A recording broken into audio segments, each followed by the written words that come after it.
दोस्तों आज हम कुछ इंटरेस्टिंग यूएस स्टॉक्स को एनालाइज करेंगे कि वो इतना स्पीड में ऊपर क्यों जा रहे हैं, और फिर हम ये भी जानेंगे कि आप यूएस स्टॉक्स में इन्वेस्ट कैसे कर सकते हो, उसका प्रोसीजर क्या है।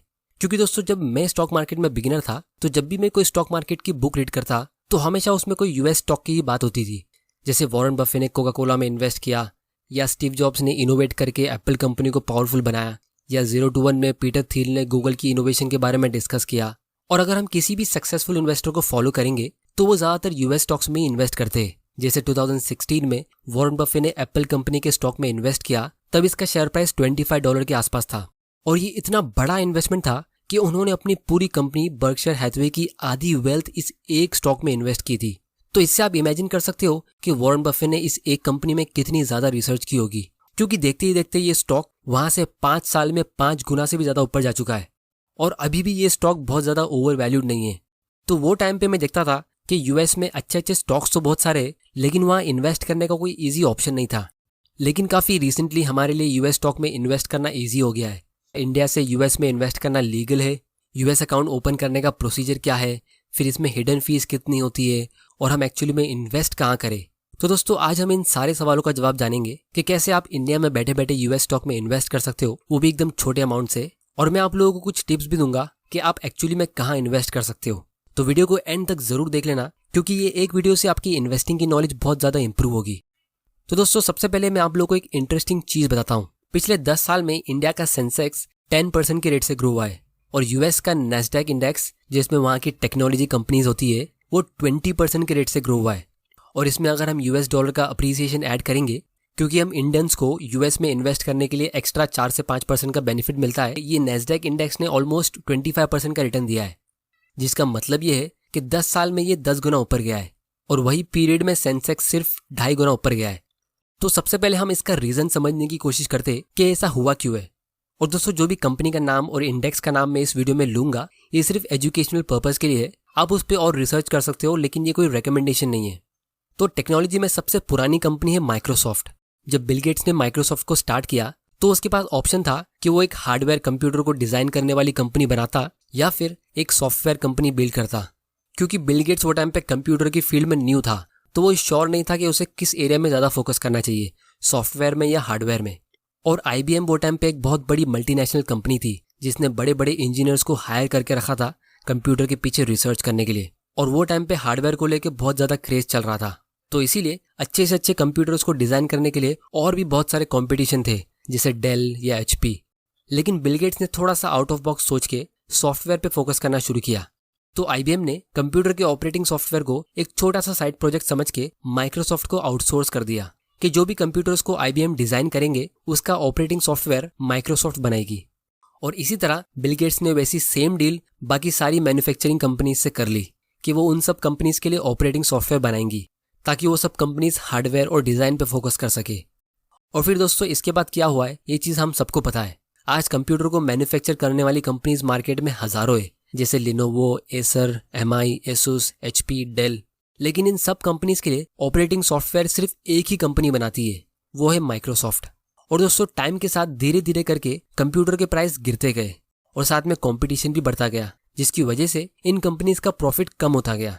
और दूसरी तरफ माइक्रोसॉफ्ट के पास मोनोपोली थी, तो वो धीरे धीरे करके अपने सॉफ्टवेयर का प्राइस बढ़ाती गई और अपने प्रॉफिट को इंक्रीज करती गई। और इसीलिए आज की तारीख में ये जितनी भी हार्डवेयर कंपनीज है, इन सब की टोटल वैल्यू से ज्यादा वैल्यूएबल ये एक कंपनी माइक्रोसॉफ्ट है, क्योंकि इनके पास एक पावरफुल एडवांटेज है जिसको हम मोड कहते हैं, यानी कंपटीशन से बचने का पावर। क्योंकि एक बार जब आप किसी सॉफ्टवेयर से फेमिलियर होते हो तो आप उसी को यूज करोगे, क्योंकि दूसरे सॉफ्टवेयर को यूज करने के लिए आपको उसे सीखना पड़ेगा, वो काफी अनकंफर्टेबल होगा और काफी टाइम कंज्यूमिंग भी होगा। तो इसीलिए लोग विंडोज का ही ऑपरेटिंग सिस्टम डिमांड करते हैं। और इस मोड को और स्ट्रॉन्ग करने के लिए ये कंपनी ये जीनियस स्ट्रेटेजी यूज करती है कि वो यूनिवर्सिटीज और स्कूल्स को फ्री में विंडोज का लाइसेंस देती है, ये बोल के कि वो चैरिटी कर रही है। लेकिन एक्चुअली में जब बच्चों को पहली बार स्कूल्स में कंप्यूटर सिखाया जाएगा, तो वो कोई भी ब्रांड का हो, डेल, एचपी, एसुस, वो मैटर नहीं करता है, लेकिन उसका ऑपरेटिंग सॉफ्टवेयर माइक्रोसॉफ्ट का होगा। और उनको MS Excel, MS PowerPoint पे चीजें सिखाई जाएगी, ताकि जब वो बच्चे बड़े होंगे तो वो हमेशा माइक्रोसॉफ्ट के ही प्रोडक्ट्स को यूज करेंगे।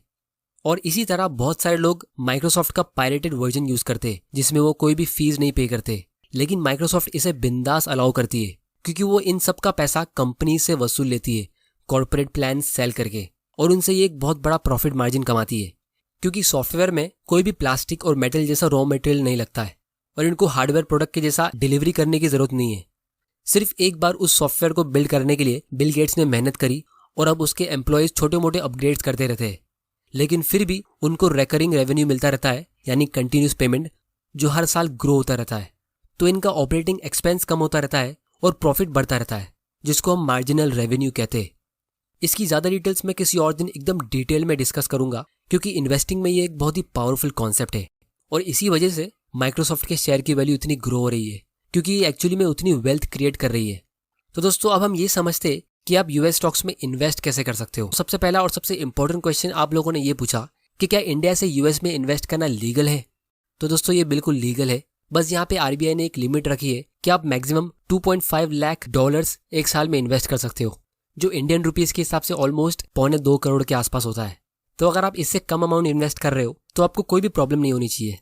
फिर आप लोगों ने ये पूछा कि यूएस स्टॉक में इन्वेस्ट करने का प्रोसीजर क्या है और इसके रिलेटेड हमें कौन सी फीस पे करनी पड़ती है। तो यहाँ पे मैं IND मनी ऐप यूज कर रहा हूँ। इनका super save account US stock में इन्वेस्ट करने का बेस्ट ऑप्शन है, क्योंकि ये 2-in-1 अकाउंट, 2 बैलेंस रखने की जरूरत नहीं है। फिर यूएस स्टॉक बाय और सेल करने पर भी आपको कोई भी ब्रोकरेज नहीं पे करना पड़ता है। और फिर आप अपने यूएस स्टॉक अकाउंट में 0 फी के साथ पैसा ट्रांसफर कर सकते हो, क्योंकि पास्ट में जब भी आपको यूएस स्टॉक में इन्वेस्ट करना होता था तो आपको मैन्युअली पैसा ट्रांसफर करना होता था, जिसमें यूजुअली 1000 रुपए की एक फिक्स्ड फी चार्ज होती थी।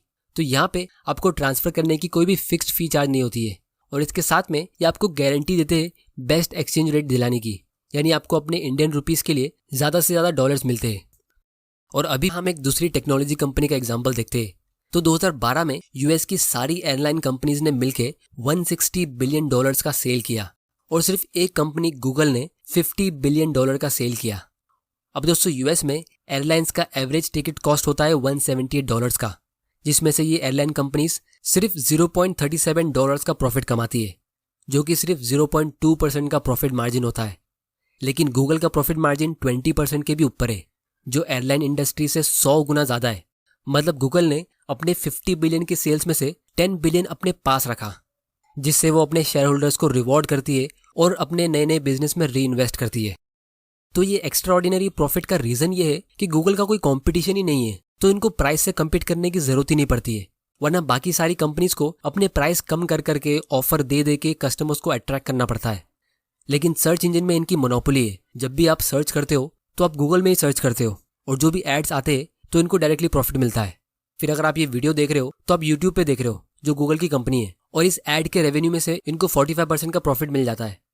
फिर गूगल के ऐसे बहुत सारे प्रोडक्ट्स हैं, जैसे Google play store, Google cloud, Google का एक पूरा नेटवर्क है जिसमें दुनिया भर के मोबाइल ऐप्स है, और इन सब में कंपटीशन बहुत बहुत कम है, और इसीलिए ये अपने सेल्स का एक बहुत बड़ा हिस्सा अपने पास रख पाती है। और दोस्तों, यही वजह से टेक्नोलॉजी कंपनीज का return on equity, return on capital जैसे रेशियोज काफी स्ट्रांग होते हैं, क्योंकि एक छोटा सा कैपिटल री इन्वेस्ट करती है एक छोटे से ऑफिस स्पेस में रहकर कुछ गिने चुने एम्प्लॉयज के साथ पूरे वर्ल्ड के मार्केट में सर्विस प्रोवाइड करती है। इनको दूसरी मैन्युफैक्चरिंग कंपनीज के जैसा बड़ी जगह खरीद के बड़े बड़े प्लांट और मशीनरी में इन्वेस्ट करके बहुत सारे एम्प्लॉयज को हायर करने की जरूरत नहीं है, और इसीलिए ये टेक्नोलॉजी कंपनीज मोस्ट प्रॉफिट पर एम्प्लॉयज की लिस्ट में टॉप पर होती है, जिसकी वजह से ये अपने एम्प्लॉयज पे ज़्यादा स्पेंड भी कर सकती है और उनको अच्छी सैलरी दे के अच्छे से ट्रीट कर पाती है, जिससे अल्टीमेटली ये और अच्छे टैलेंटेड लोगों को अट्रैक्ट करती है, जिससे ये और ज़्यादा स्ट्रांग बनती रहती है। क्योंकि हम सबको पता है गूगल या माइक्रोसॉफ्ट जैसी कंपनी में जॉब लग जाना कितनी बड़ी बात होती है। तो दोस्तों, आपको एक आइडिया मिल गया होगा कि ये कंपनीज का शेयर प्राइस इतना स्पीड में ग्रो क्यों हो रहा है, क्योंकि इंटरनेट के आने से बिजनेस और इन्वेस्ट करने का तरीका काफ़ी बदल चुका है। इसीलिए नैस्डैक इंडेक्स ने दुनिया के बाकी सारे इंडेक्स को बीट किया, क्योंकि इसमें सब टेक्नोलॉजी कंपनीज है। और दोस्तों, इस इंडेक्स में बहुत सारी अच्छी अच्छी कंपनीज है जिस पे मैं फ्यूचर में वीडियो जरूर बनाऊंगा, क्योंकि अगर आप थोड़ी सी रिसर्च करोगे तो आपको पता चलेगा कि पिछले 10 सालों में ही इंटरनेट पूरी दुनिया भर में फेमस हुआ है, और इंडिया में तो ये 5 साल पहले ही फेमस हुआ है जब जियो ने इंटरनेट को सस्ता किया। और अभी भी इंटरनेट एक न्यू टेक्नोलॉजी है, क्योंकि ये इंटरनेट हमारी जनरेशन में इन्वेंट हुआ है। तो इसीलिए अगर आपको ये लगता है कि इंटरनेट रिलेटेड कंपनीज फ्यूचर में अच्छा करेगी और आपको ये नहीं पता कि कौन सी कंपनी में इन्वेस्ट करना चाहिए, तो आप नैस्डैक इंडेक्स पे रिसर्च कर सकते हो, या इससे भी सेफ S&P 500 इंडेक्स जिसको वॉरेन बफे ने सजेस्ट किया है उस पर रिसर्च कर सकते हो।